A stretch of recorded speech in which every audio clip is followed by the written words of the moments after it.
gusto na akong ipaambit ang kasagarang na sinati sa kadaghanan nga mahitungod sa gugma.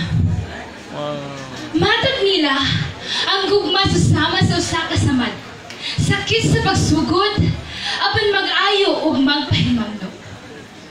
Maayong palis ka natong tanan, atong pagapaminawon ang balak nga naguluhang nganong imo kong gibiyaan.